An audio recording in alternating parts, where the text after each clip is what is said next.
दोस्तों, कभी कभी हम जो सुनते और समझते हैं वह पूरी तरह सत्य नहीं होता। आपने कई महापुरुषों की बातें सुनी होंगी, कई बुद्धिमानी पुरुषों और गुरुदेवों की बातें सुनी होंगी। उनका कहना यह होता है कि संसारिक जीवन मोह और माया से भरा हुआ है। हमारे रिश्ते, हमारा धन, हमारी इच्छाएं, ये सब बस माया जाल है और जीवन का असली लक्ष्य तो मोक्ष है, मुक्ति है। हमें आध्यात्मिक जीवन की ओर बढ़ना चाहिए। जब भी आप उनकी बातें सुनते हैं तो आपके मन में एक प्रश्न उठता है और वह प्रश्न यह है, क्या हमारा संसारिक जीवन जीना व्यर्थ है? क्या हमें केवल आध्यात्मिक जीवन जीना चाहिए? क्या हमें खुद की खोज करनी चाहिए? क्या हमें संसार के सुख का आनंद नहीं लेना चाहिए? जो लोग इस संसारिक जीवन में फंसे हुए हैं, क्या उनका जीवन पूरी तरह से व्यर्थ है? किसी को अपने माता पिता के लिए धन कमाना है तो कोई अपने परिवार को सुखी देखना चाहता है। कोई अपने बच्चों की चिंता में दुखी है तो कोई अपने लिए कुछ करना चाहता है, नाम कमाना चाहता है। कोई अपनी प्रेमिका को खुश रखना चाहता है, कोई अपने प्रेमी को पाना चाहता है।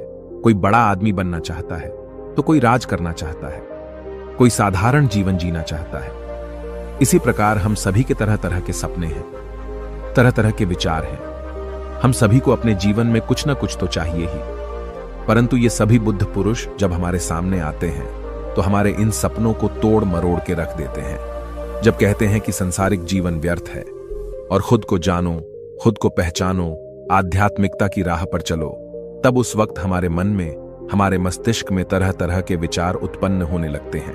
तब हमें यह समझ नहीं आता कि आखिर हम संसारिक जीवन जिए या फिर आध्यात्मिक जीवन। आखिर हम क्या करें? आपके साथ भी कभी न कभी ऐसा तो हुआ ही होगा। क्या आपके भी मन में ऐसे कोई प्रश्न हैं तो आप हमें कमेंट में जरूर बताइएगा।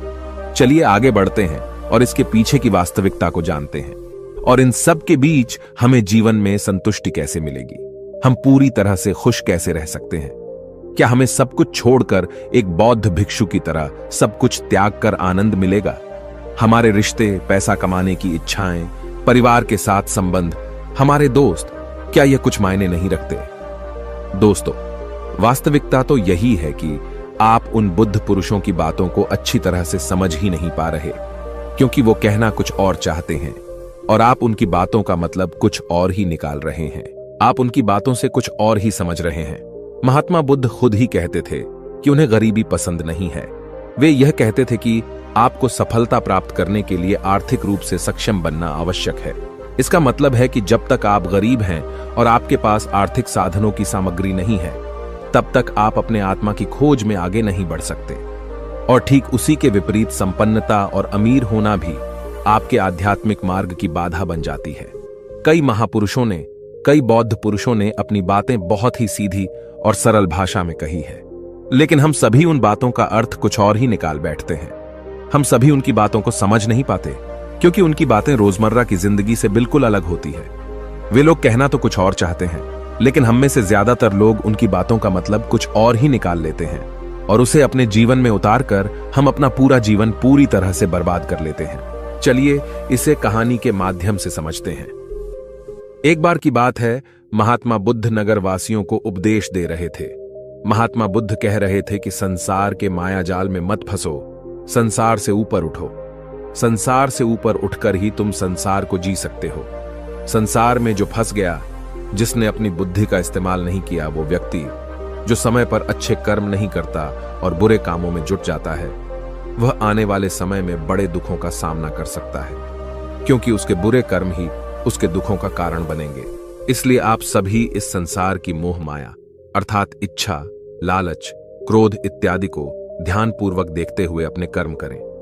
इतना कहकर महात्मा बुद्ध ने अपना उपदेश समाप्त किया और वहां से चले गए। महात्मा बुद्ध जब ये उपदेश दे रहे थे तो वहां पर उस नगर का सबसे धनी व्यक्ति वहीं पर मौजूद था, और उस व्यक्ति पर महात्मा बुद्ध की बातों का बहुत गहरा असर पड़ा। उसका मन अब संसारी जीवन में नहीं लगता था, वह संसारी जीवन से हटने लगा था। अब उसे अपना सब कुछ किया हुआ व्यर्थ नजर आने लगा था। देखते ही देखते कुछ ही सालों में उसका सारा व्यापार चौपट होने लगा था। उस धनी व्यापारी के परिवार के सभी सदस्य उसे इस तरह से देखकर बहुत चिंतित रहने लगे थे, और जब भी कोई उससे बात करने की कोशिश करता था तो वह धनी व्यापारी एक ही बात कहता, यह धन दौलत तो सब बेकार की चीजें हैं, यह सब तो मोह माया है, सब बेकार है। भला हम रिश्ते निभाकर क्या करेंगे? यह सब तो वासना है।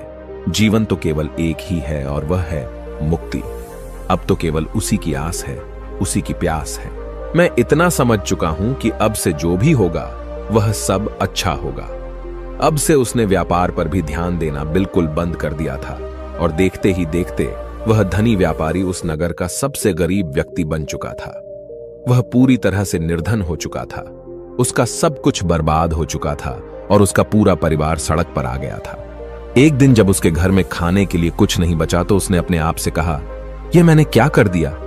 सब कुछ तो बहुत अच्छा चल रहा था, लेकिन मैंने अपने हाथों ही सब कुछ बर्बाद कर दिया। आज मेरे परिवार का हर एक सदस्य भूखा है। उनके पास खाने के लिए कुछ नहीं और मैं उनके लिए कुछ नहीं कर पा रहा। वह यह सब सोच ही रहा था कि तभी उसे याद आया कि उसने महात्मा बुद्ध की बातों में आकर अपना जीवन बर्बाद कर लिया। न तो उसे मुक्ति मिली और न ही धन। वह सोच रहा था, मैं तो कहीं का नहीं रहा। थोड़े थोड़े भोजन के लिए भी आज मुझे रोज मरना पड़ता है। हर रोज मुझे मेहनत करनी पड़ती है, तब जाकर मेरे परिवार को 2 वक्त की रोटी मिल पाती है। अपने परिवार की इस तरह से बुरी हालत देखकर उससे रहा नहीं गया। वह बहुत चिंतित रहने लगा था। वह बहुत परेशान हो चुका था। एक दिन वह अपने घर से भाग गया। रास्ते में जब वह आगे बढ़ रहा था तब उसके मन में ख्याल आया कि वह कहां जाएगा, किससे मदद मांगेगा, आखिर अब उसका साथ कौन देगा। तभी उसे याद आया कि उसे महात्मा बुद्ध के पास ही जाना चाहिए, क्योंकि बुद्ध के कारण ही आज उसकी यह हालत है। उसके हालात के जिम्मेदार तो वही है। मैं तो सीधा सीधा अपने मार्ग पर जा रहा था, लगातार अपने व्यापार में उन्नति कर रहा था। लेकिन जब से मैंने उनकी बातें सुनी तब से मेरा मन विचलित हो गया। मुझे समझ नहीं आया कि मैं जो जीवन जी रहा हूं क्या वह सत्य है, या फिर जो वह जीवन जी रहे वह सत्य है। उनकी चिकनी चुपड़ी बातों में आकर मैंने अपना सब कुछ बर्बाद कर दिया। मेरे हालात के जिम्मेदार तो वही हैं, इसलिए मुझे उनके पास ही जाना चाहिए। अपने मन में क्रोध लिए 2 दिनों की लंबी यात्रा करके महात्मा बुद्ध के पास पहुंचा और क्रोध में आकर महात्मा बुद्ध से कहता है, हे बुद्ध, आपको कोई ज्ञान नहीं, न ही आपने सत्य की प्राप्ति की है। आप तो केवल भोले भाले लोगों को फंसाना जानते हैं। अपनी चिकनी छुपड़ी बातों में उन्हें बहलाना जानते हैं। आप लोगों के सीधे पर का फायदा उठाकर अपनी प्रसिद्धि और अपनी प्रशंसा करवाते हैं। आप हमें ऐसे सपने दिखाते हैं जो कभी पूरे नहीं हो सकते। मैं भी ऐसा ही एक सीधा साधा व्यक्ति था और मैं उस नगर का सबसे बड़ा धनी व्यक्ति था। आपसे मिलने से पहले सब कुछ ठीक चल रहा था। मेरे पास धन की कोई कमी नहीं थी, सारे ऐशो आराम थे, सारी सुख सुविधाएं थीं। लेकिन जब से मैंने आपका उपदेश सुना, मैं आपसे इतना प्रभावित हो गया कि मैंने आपकी बातों को ही मानना शुरू कर दिया और वो सारी चीजें छोड़ दी जो मुझे संसारी जीवन से जोड़ती थीं। अर्थात संसार की सारी मोहमाया मैंने त्याग दी और आज देखिए आपकी वजह से मेरा पूरा परिवार भिखारी बन चुका है। वह छोटी सी कुटिया में रहता है, यहां तक कि रोज के खाने के लिए भी हमें तिल तिल मरना पड़ता है। आपकी वजह से मैं पूरी तरह से बर्बाद हो चुका हूं। उस व्यक्ति के इतना कहने के बाद महात्मा बुद्ध शांति से मुस्कुराते हुए उस व्यक्ति से कहते हैं, आखिर तुम्हारे साथ क्या हुआ है और तुमने मेरी बातों का क्या मतलब निकाला? इस पर वह व्यक्ति महात्मा बुद्ध को सारी बातें बता देता है। आप कहते हैं कि धन दौलत की इच्छा करना, ये कामना, ये वासना से बुरी है। आप सांसारिक जीवन को बुरा कहते हैं और खुद इस संसार में आकर भिक्षा मांगते हैं। आप आध्यात्मिक जीवन को अच्छा बताते हैं, किंतु मेरा एक प्रश्न है, इस आध्यात्मिक जीवन से हमें क्या मिलता है? इससे हमें क्या लाभ? आपने कहा था कि हमें आध्यात्मिक जीवन से सुख प्राप्त होता है, लेकिन मैंने तो जब से आध्यात्मिक जीवन अपनाया है तब से मुझे केवल दुख ही दुख मिला है। यहां तक कि मेरे पास जो कुछ भी था वह भी सब मैं खो बैठा हूं। आप लोगों को झूठा सुख दिखाकर उन्हें अंधकार में ढकेल देते हैं। क्या यह वास्तविकता नहीं है?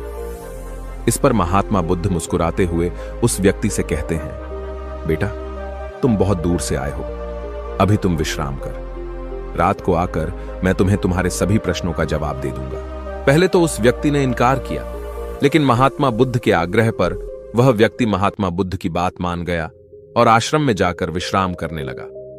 रात्रि के बाद महात्मा बुद्ध उस व्यक्ति के पास आए और कहा, बेटा, मैंने एक व्यक्ति की बात सुनी। वह कह रहा था कि एक हाथी हवा में उड़ रहा था और वह अपने पर तेजी से मारता हुआ हवा में चला जा रहा था। उसने तो यह भी देखा कि एक बड़ी मछली अपने पैरों से जमीन पर चल रही थी और एक कुत्ता समुद्र की गहराइयों में सांस ले रहा था। इतना कहकर महात्मा बुद्ध शांत हो गए। वो व्यक्ति महात्मा बुद्ध की सारी बातें सुनकर महात्मा बुद्ध से कहता है, हे तथागत, उसके आगे क्या हुआ? आखिर आप चुप क्यों हो गए? तभी महात्मा बुद्ध उस व्यक्ति को समझाते हुए कहते हैं, बेटा, क्या तुम्हें लगता है कि ऐसा वास्तव में हो सकता है? इस पर व्यक्ति जवाब देते हुए कहता है, बुद्ध, अगर आप कह रहे हैं तो यह अवश्य ही सच होगा, क्योंकि आप इतने बड़े ज्ञानी हैं। आपने सत्य की प्राप्ति की है, तो आपके मुख से निकला हुआ हर एक शब्द तो सत्य ही होगा। तभी महात्मा बुद्ध मुस्कुराते हुए उस व्यक्ति से कहते हैं, बेटा, क्या तुमने कभी पहले ऐसा कभी होते हुए देखा है?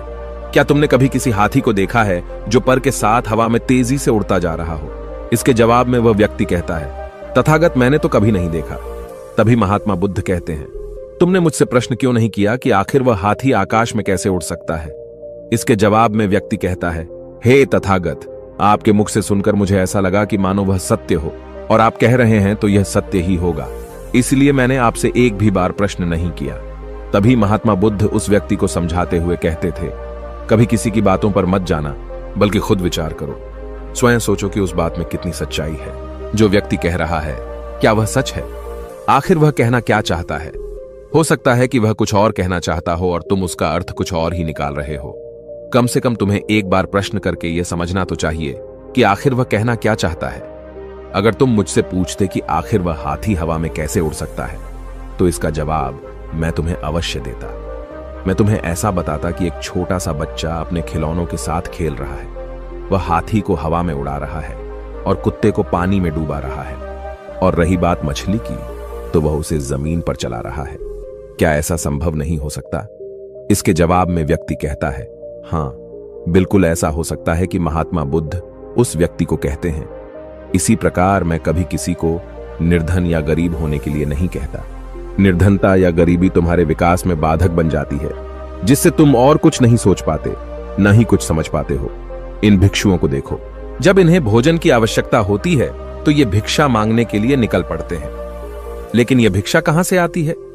इसके जवाब में व्यक्ति कहता है, हे तथागत, हर कोई रोज मेहनत करता है ताकि उसके परिवार का पालन पोषण हो सके, और जो वह मेहनत करता है उसके बदले में उसे कुछ पैसे मिलते हैं।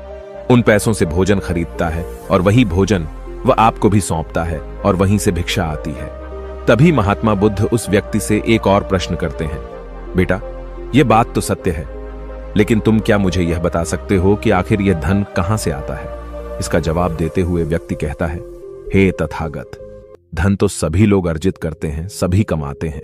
तभी महात्मा बुद्ध इस व्यक्ति को समझाते हुए कहते हैं, ठीक इसी प्रकार दुनिया में यदि हर कोई भिक्षा मांगने लग जाए तो आखिर भोजन कहां से आएगा? अनाज कौन उगाएगा? व्यापार कौन करेगा? और लोगों की रक्षा के लिए धन कहां से इकट्ठा होगा? लोगों की जरूरतें कैसे पूरी होगी? यह सुनकर व्यक्ति थोड़ा सा अचरज में पड़ गया और महात्मा बुद्ध से कहता है, किंतु हे तथागत, आप ही तो कहते हैं कि मनुष्य की इच्छा, कामना और वासना, लालच और क्रोध, ये सभी मनुष्य के विकार हैं और हमें इनसे दूर रहना चाहिए, तभी वह आत्मज्ञानी कहलाता है।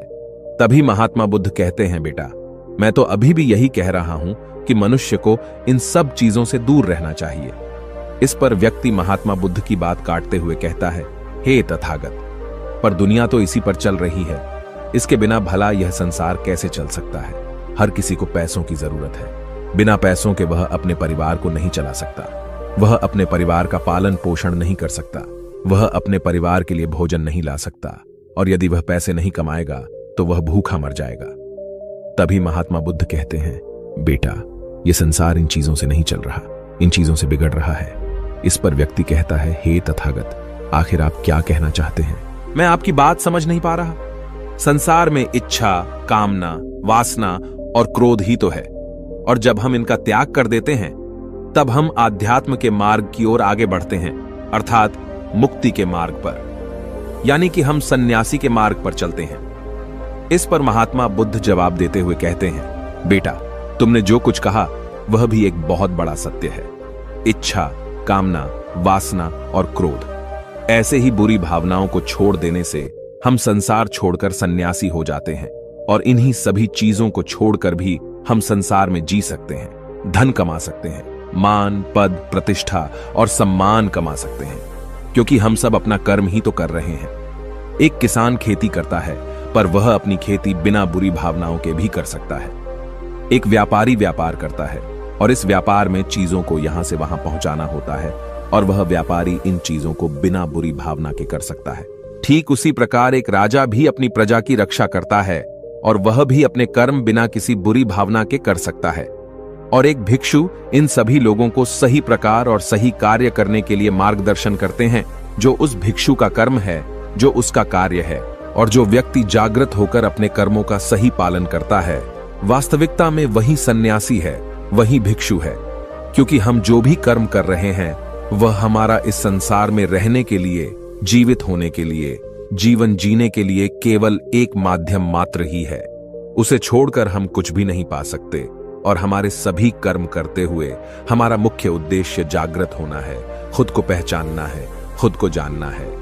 एक बार यदि हमारे भीतर ज्ञान का उदय हो गया, तब हम चाहे जो भी करें, वह फिर संसारी हो या सन्यासी, सब एक ही होते हैं। इस पर व्यक्ति महात्मा बुद्ध से कहता है, हे बुद्ध, किंतु मैंने तो देखा है कि आप अपने संघ में उन लोगों को भी शामिल कर लेते हैं जो लोग अपने परिवार को छोड़कर आए, अपने माता पिता को छोड़कर आए हैं, अपने बीवी बच्चों को छोड़कर आए हैं।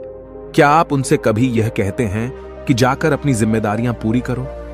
जाओ, अपनी जिम्मेदारियां संभालो और धन कमाओ और वहीं पर रहकर तुम आत्मज्ञान प्राप्त करो। उस व्यक्ति के प्रश्न का जवाब देते हुए महात्मा बुद्ध कहते हैं, भक्ति, क्या तुम शांति को हवा में उड़ा सकते हो? इसके जवाब में वह व्यक्ति कहता है, नहीं, मैं नहीं उड़ा सकता। तभी महात्मा बुद्ध कहते हैं, केवल एक बच्चा ही हाथी को हवा में उड़ा सकता है। ठीक उसी प्रकार जिस व्यक्ति को जो बनना है वह तो वह बनकर ही रहेगा। जैसे किसी व्यक्ति को राजा बनना है तो वह राजा बनेगा, किसी व्यक्ति को व्यापारी बनना है तो वह व्यापारी बनेगा। ठीक इसी प्रकार यदि किसी व्यक्ति को आत्मज्ञान की प्राप्ति करनी है तो उसे सब कुछ तो त्यागना ही होगा।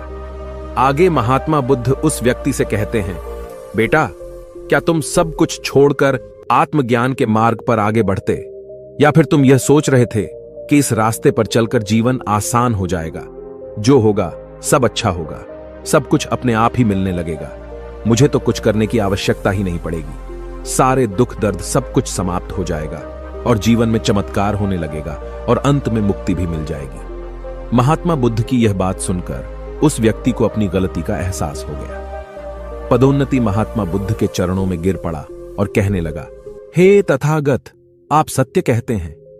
मैंने तो कुछ ऐसा ही सोचा था, क्योंकि मेरा व्यापार सही नहीं चल रहा था तो मुझे लगा कि सब कुछ छोड़कर सब मिल जाएगा, मुझे कुछ करने की आवश्यकता ही नहीं पड़ेगी और मेरे सारे दुख दर्द हमेशा हमेशा के लिए खत्म हो जाएंगे और मैं आत्मज्ञान भी प्राप्त कर पाऊंगा।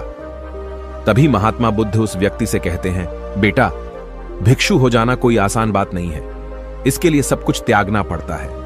एक एक चीज जिसे तुम बहुत प्रेम करते हो, वह सारी चीजें तुमसे एक एक करके दूर हो जाती हैं। तो क्या तुम भिक्षु बनने के लिए तैयार हो? क्या तुम सब कुछ छोड़कर आध्यात्म के मार्ग में आगे बढ़ना चाहते हो? इसके जवाब में व्यक्ति कहता है, हे तथागत, मुझे मेरी गलती का एहसास हो चुका है, मुझे भिक्षु नहीं बनना, मैं तो व्यापारी ही ठीक हूं, मैं तो अपने संसारी जीवन में ही ठीक हूं। परंतु अब भी मेरे मन में एक प्रश्न शेष बचा है, अगर आपकी आज्ञा हो तो वह प्रश्न भी मैं आपसे पूछना चाहूंगा। तभी महात्मा बुद्ध उसे आज्ञा देते हैं। इस पर व्यक्ति कहता है, हे तथागत, आप ही तो कहते हैं कि धन नहीं कमाना चाहिए। पद, प्रतिष्ठा, अहंकार हमें दुख की ओर ले जाते हैं और संसार में यही तो है और क्या है। यदि हमें संसारी जीवन जीना है तो हमें यह सब तो करना ही पड़ेगा। तभी महात्मा बुद्ध मुस्कुराते हुए उस व्यक्ति से कहते हैं, क्या तुम्हें भूख लगी है? इस पर व्यक्ति कहता है, हां तथागत, मुझे बहुत भूख लगी है। तभी महात्मा बुद्ध उस व्यक्ति को भोजन करवाते हैं। उसे भरपेट भोजन खिलाने के बाद महात्मा बुद्ध उस व्यक्ति से कहते हैं, लो और खाओ, ये सब तुम्हारे लिए ही है। इसके जवाब में वह व्यक्ति कहता है, तथागत, मैं पहले ही बहुत ज्यादा खा चुका हूं, अब मुझसे और नहीं खाया जाएगा। मेरे पेट में अब थोड़ी भी जगह नहीं रह गई है। यदि मैंने और अधिक खाया तो मेरा पेट दर्द करने लग जाएगा और फिर मुझे तरह तरह की परेशानियां होने लगेंगी, मैं परेशान हो जाऊंगा। तभी महात्मा बुद्ध मुस्कुराते हुए उस व्यक्ति से कहते हैं, बेटा, मैं भी तो तुम्हें यही समझाने का प्रयास कर रहा हूं कि जितनी जरूरत है उतना ही खाओ, उतना ही धन कमा जितने की तुम्हें आवश्यकता है, क्योंकि हर चीज जब हद से ज्यादा हो जाती है तो वह नुकसान जरूर पहुंचाती है। फिर वह चाहे धन हो, चाहे इच्छा, चाहे लालच या फिर कामना या वासना। सब कुछ हद से ज्यादा आपको नुकसान ही पहुंचाएगा और यह सब आपको केवल दुख ही देंगे। इसलिए इन्हें नियंत्रण में रखना चाहिए। जितने की हमें आवश्यकता है उतना ही हमें चाहिए, और जब आप इसे नियंत्रण में रखते हैं तो यह कभी आपको दुख नहीं दे पाएगा। आप हमेशा सुखी रहोगे। आ गई। महात्मा बुद्ध उस व्यक्ति से कहते हैं, भर दे। धन कमाना आवश्यक है, क्योंकि धन की कमी नहीं होनी चाहिए, भोजन की कमी नहीं होनी चाहिए, किसी भी कार्य को करने के लिए मन में इच्छा की कमी नहीं होनी चाहिए। लेकिन उसी के साथ में यह भी ध्यान रखना है कि इच्छा अत्यधिक भी नहीं होनी चाहिए।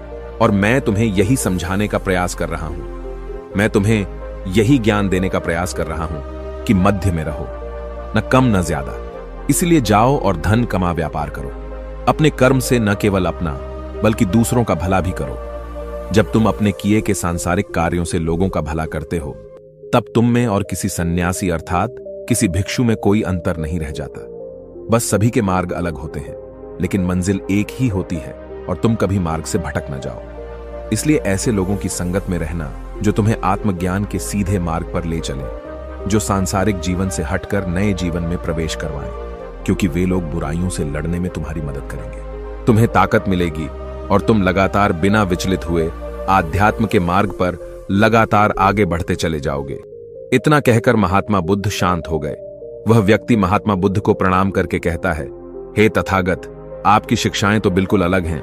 आप जो कहते हैं उसके पीछे का अर्थ कुछ अलग ही होता है, बहुत सीधा और सरल, लेकिन हम उसे समझ नहीं पाते।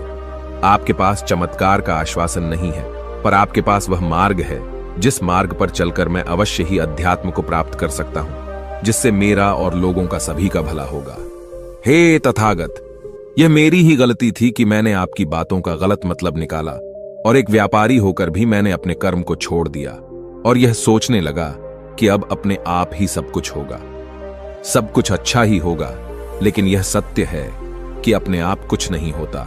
जब हम हाथ पैर चलाएंगे, काम करेंगे, कर्म करेंगे, तभी हमें फल मिलेगा।